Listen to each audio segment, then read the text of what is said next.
of stamp objections to the tribunal.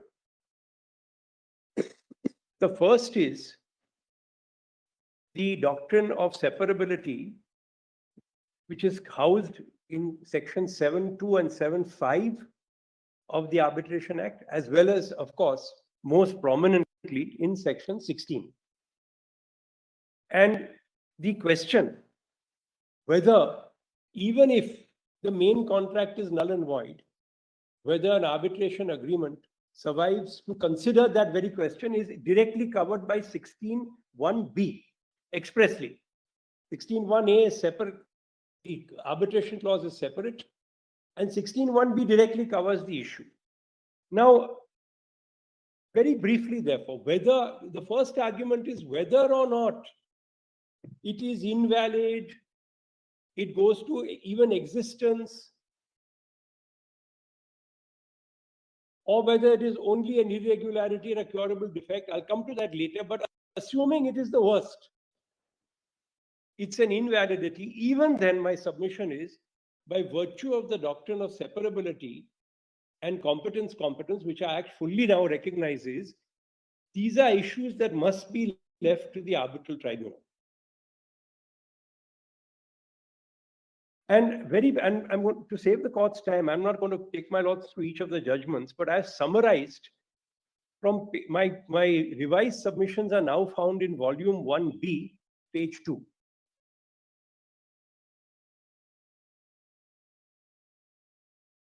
And from page 7 onwards of volume 1B, I've just extracted some of the major decisions, internationally as well as ours, on separability. And to which, of course, I'm going to add one when I show it before my lords. Page 7 of volume 1B. It's been added last night. Been uploaded now. My earlier submissions were in volume 1, but since we made a change, there's one mistake which we corrected. Over here, it's updated submissions. Updated submissions. I'm updated.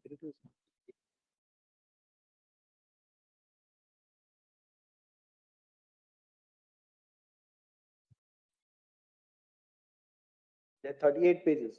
38 pages. But that's because I've extracted judgments there, so it's easier for me to read from there rather than troubling my lord to go to the actual judgment. I'll be going to the actual judgments in only 2 cases, which are quite critical. Is it Harbor Assurance Company? Yes, it starts with that. That's the Queen's Bench decision. That's right. Oh. It starts with that, whatever appeals.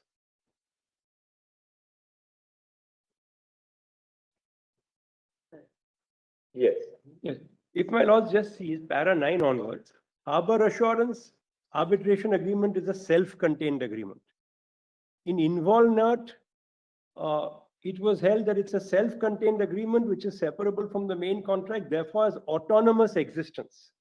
In our own Enacon, expressly under section 16, your lordships have held that section 16 accepts the concept that the main contract and the arbitration agreement form 2 independent contracts. And then in para 83, again, the Supreme Court calls the arbitration agreement a second contract. Redfern and Funter also speak of 2 separate agreements, primary or main contract and a secondary contract. Then if we go straight to para 14, Gary Bond,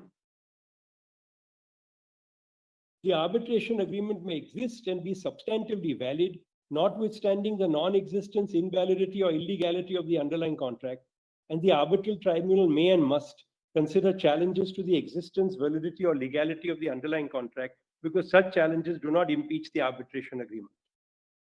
Then Fiona Trust, arbitration agreement must be treated as a distinct agreement and can be void or voidable only on grounds which relate directly to the arbitration agreement. These are all very well settled principles, so I'm not troubling I'll just quickly go through this. Now, next page, again, the validity of the arbitration agreement is not undermined as a distinct agreement. The US Supreme Court has also taken the same line in Buckeye check cashing, which your lordships have followed. That despite the invalidity of the underlying agreement as a whole, arbitration agreement will continue to be enforceable apart from remainder of the contract. Para 17, page 11. In Ayaswamy, your lordships have held that the adjudicatory power of a tribunal remains unaffected by any objection to the main contract. And in Vidya Drolia, which I have not mentioned here, but which I noticed, my lord, during the hearing, which I'll be showing, again, paras 173, 174, expressly say arbitration agreement is a separate contract in itself. The Singapore position, which I've set out from paras 19 to 22, 23, really says the idea is to insulate the arbitration agreement, even though it may be integrated into a main contract, from objections as to invalidity of the main contract. So the law of separability is very, very well entrenched in our law. And my lords will notice that both in Ayaswamy and in Vidya Drolia, separability is spoken of as a concept which actually permeates the Arbitration Act. It goes beyond just matters where there is a challenge under Section 16 to a decision of an arbitral tribunal. So although the legal fiction, if I may call it that, in 16 is for the purpose of giving the arbitral tribunal jurisdiction to decide its own jurisdiction, it is not restricted to that. It's a wider principle recognized under our law and under Section 7.2 and 7.5 independently of 16. Now, the only reason I say that is that with this, squarely, any such issues, whether we call them existential issues, whether we call them only irregularities or curable defects, must, in the first instance, go to the tribunal. And your lordships are always there at the stage of the award or the order, whether under 37 or 34, to have a look at how the tribunal has exercised its jurisdiction. I have also set out at page 14 of my submission, Section 5 of the Indian Stamp Act. This is really a matter ultimately that the tribunal will go into, but just for completeness.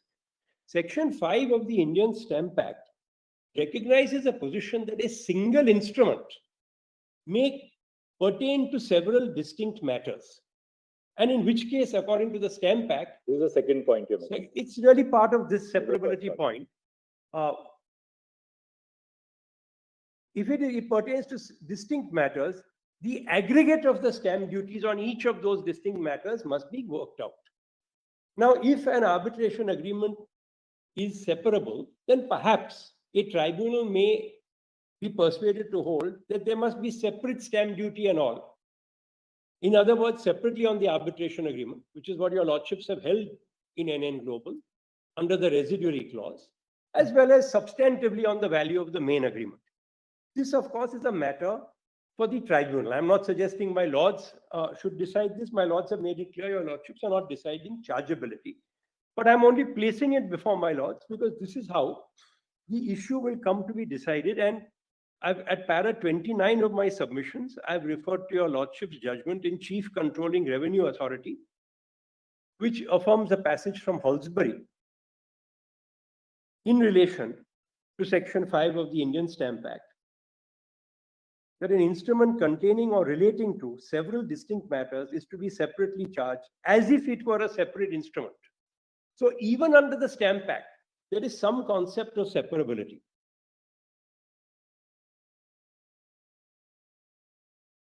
Now, it may be that a tribunal takes the view that no, stamp is payable only on the whole. Or it may be that it takes the view that it's payable separately under each. That's a matter of chargeability. But that decision, in my respectful submission, must be by the tribunal. Is there any issue? It's the forum which is an issue. That's what this will the happen, forum. Will it happen, not happen? Precisely. The whole purpose is to shift the forum to the arbitrator so that arbitration proceedings don't get delayed at the threshold. I couldn't go there and then you argue it out if something is a consequence that is there. But the court under 11.6 is the only issue really which we are touching. That's it. Now, not for that purpose, I want to show my lords two judgments, which my lords have seen, but I just want to emphasize certain different aspects of them. The first is my lord's decision in the Ayaswamy case, which my lords will find in volume 5A at page 1336. There are three important principles laid down here, which I want to just press into service. 3,000? 1336, page 1000 of volume 5A. This is 2016, 10 SCC 386. My lords would kindly turn to page 1359, para 33.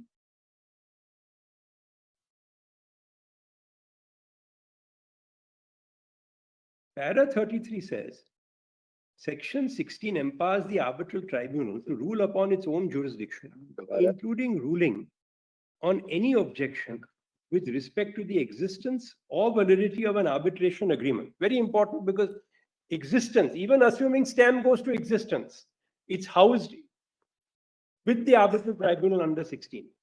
16(1)(b) stipulates that a decision by the arbitral tribunal that a contract is null and void shall not entail ipso.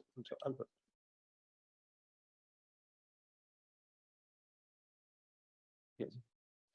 16(1)(b) stipulates that a decision by the arbitral tribunal that a contract is null and void shall not entail ipso jure the invalidity of the arbitration clause. Hence, the invalidity of the contract between the parties does not render the arbitration agreement invalid as a consequence of law. This recognizes as inhering in the arbitrator the jurisdiction to consider whether the main contract, other than the arbitration clause, is null and void.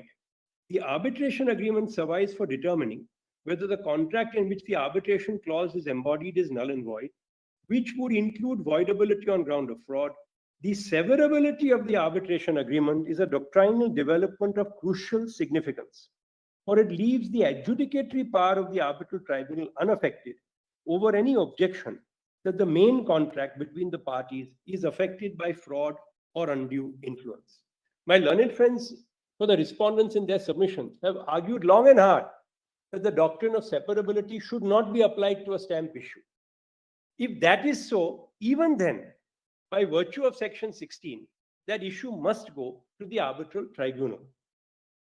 The next para is para 46 at page 1366. I'll just read a small portion of it. At page 136 is at para 46, my lords have cited Fiona Trust. And then at the bottom, placitum G. Arbitration must provide a one-stop forum for resolution of disputes. The Court of Appeal held that if arbitrators can decide whether a contract is void for initial illegality, there is no reason why they should not decide whether a contract is procured by bribery, just as much as they can decide whether a contract has been vitiated by misrepresentation or non-disclosure. So the second principle is also accepted in the Vidya Drolia judgment of a one-stop forum for adjudication. Deciding a stamp objection in court before making a reference will violate this principle as well.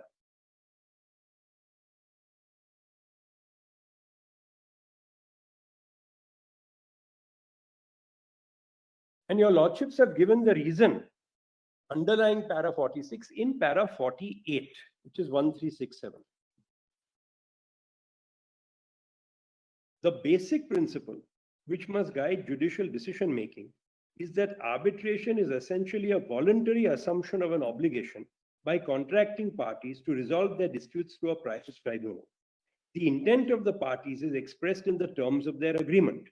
Where commercial entities and persons of business enter into such dealings, they do so with a knowledge of the efficacy of the arbitral process. The commercial understanding is reflected in the terms of the agreement between the parties. The duty of the court is to impart to that commercial understanding a sense of business efficacy.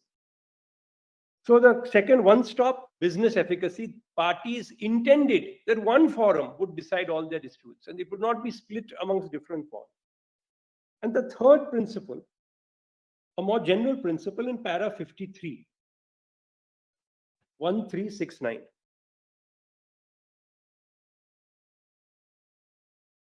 The Arbitration Act should, in my view,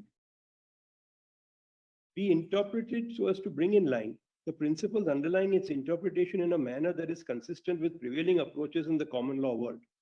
Jurisprudence in India must evolve towards strengthening the institutional efficacy of arbitration. Deference to a forum chosen by the parties as a complete remedy for resolving all their claims is but part of that evolution. Minimizing the intervention of courts is again a recognition of the same principle. And the principle, of course, as we have seen, is housed in Section 5 of the Arbitration Act, which has a very far-reaching non obstante any other law. So that is Parliament's legislative intent reflected in Section 5.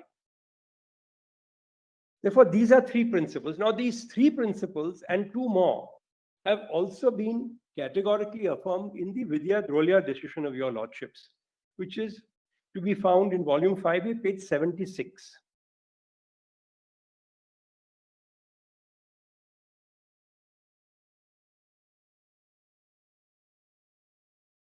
The five principles that I rely on Vidya Drolia for: first is separability. Second is full competence, that is both positive and negative. Third is the prima facie test.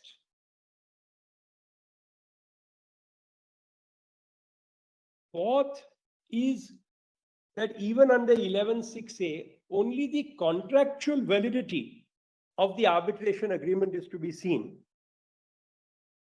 In other words, coupled with the prima facie test, if the court is prima facie satisfied that there is an arbitration agreement within the meaning of the Arbitration Act, then that is all. Nothing more has to be seen under 11.6a.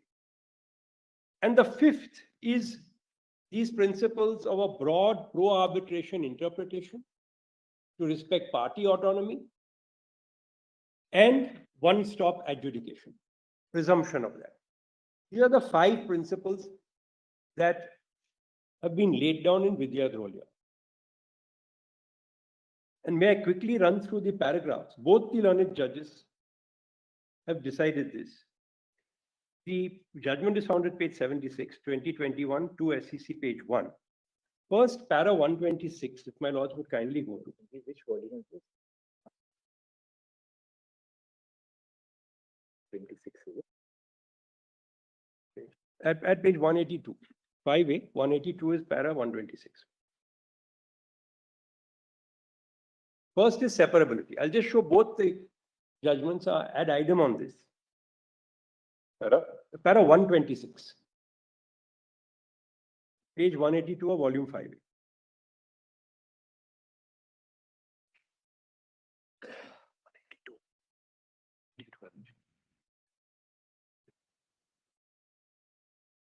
My lords have it.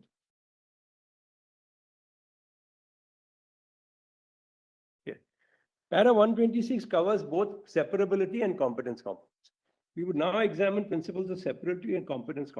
Clauses A and B to subsection 1 of section 16 enacts the principle of separation of the arbitration agreement from the underlying or container contract.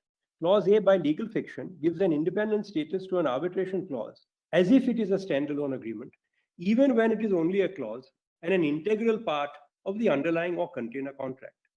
Clause B formulates a legal rule that a decision by the arbitral tribunal holding that the main contract is null and void shall not ipso jure entail invalidity of the arbitration clause. Successful challenge to the existence or invalidity or rescission of the main contract does not necessarily embrace an identical finding as to the arbitration agreement, provided the court is satisfied that the arbitration clause had been agreed upon. The arbitration agreement can be avoided only on the ground which relates directly to the arbitration agreement.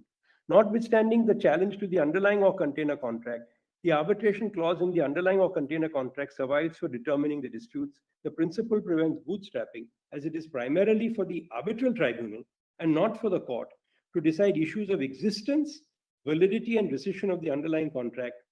Principle of separation authorizes an arbitral tribunal to rule and decide on the existence, validity, or rescission of the underlying contract without an earlier adjudication of the questions by the referral court. Para 173 and 174 are the equivalent findings on separability in the second judgment, page 200 of volume 5A.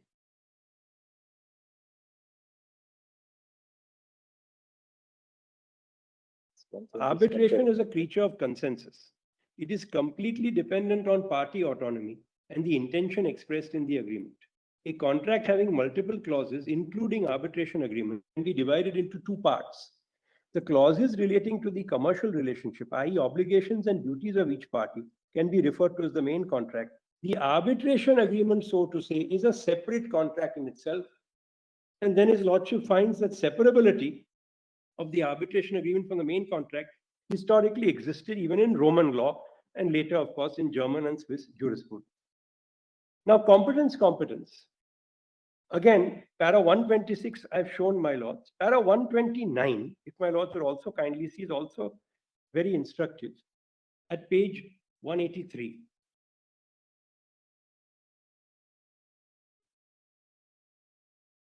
Principles of competence have positive and negative connotations.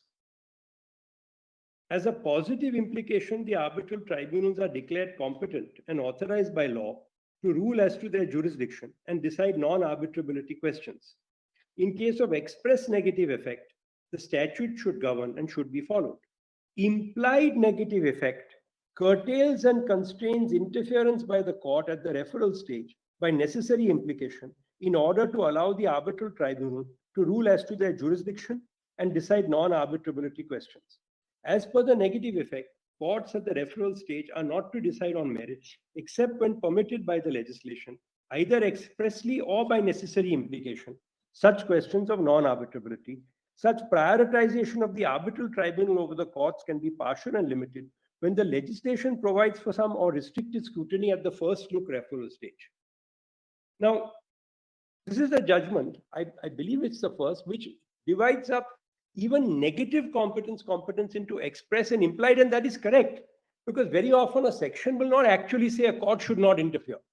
But an interpretation of that section, given Section 5 of the Arbitration Act, leads to an implied negative competence or a stepping back, as it were, of your lordships at the first stage. Because the whole scheme of the Act, the architecture of the Arbitration Act, is geared not towards front-loading inclusion by a court at the beginning, but towards a scrutiny after an award is passed. So it's not the arbitration that is heavily supervised, it's the award that is looked at when it is challenged, or of course an order under 37, if there's an appeal.